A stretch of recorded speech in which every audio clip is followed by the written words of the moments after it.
Hello everyone, welcome back to my channel.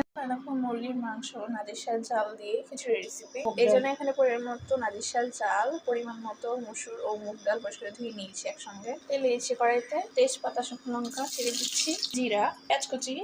পেঁয়াজটা ভালো হয়ে গেলে দিয়ে দেবো আদা, রসুন, জিরে, ধনে, কাঁচা লঙ্কা, শুকনো লঙ্কা একসঙ্গে বাটা, সাথে লবণ, হলুদ গুঁড়ো, মশলা, জল কষানোর জন্য চিনি। মশলাটা কষানো হয়ে গিয়েছে, তেল হয়েছে দিচ্ছে। এখন কষিয়ে ধুয়ে রাখা চিকেনের পিসগুলো দিয়ে দিব। আমি এখানে হাড় মুরগির মাংস নিয়েছি। ছেঁড়া কাঁচা লঙ্কা, মশলা ধোয়া জল, মশলার সাথে চিকেনের পিসগুলো ভালো করে কষানো হয়ে গিয়েছে। এখন কেটে রাখা গাজর দিয়ে দিব, আবারও কষিয়ে নিচ্ছি। এখন ধুয়ে রাখা চাল ও ডাল দিয়ে দিব। চালের জন্য একটু পরিমাণে লবণ দিয়ে দিচ্ছি। চালটা কষানো হয়ে গিয়েছে। এখন চালের দ্বিগুণ পরিমাণে একটু বেশি পরিমাণে গরম জল দিয়ে দিচ্ছি, ঢেকে দিয়েছি। ঢাকন নিয়েছি, দিয়ে দেবো 1 চামচ পরিমাণে ঘি, জিরে, ধনে, শুকনো লঙ্কা, তেজপাতা একসঙ্গে তেলে বাটা, গরম মশলা বাটা মিশিয়ে নিচ্ছি ভালো করে। 2 থেকে 5 মিনিটের জন্য ঢেকে দিয়েছি। দিয়ে দিব। To like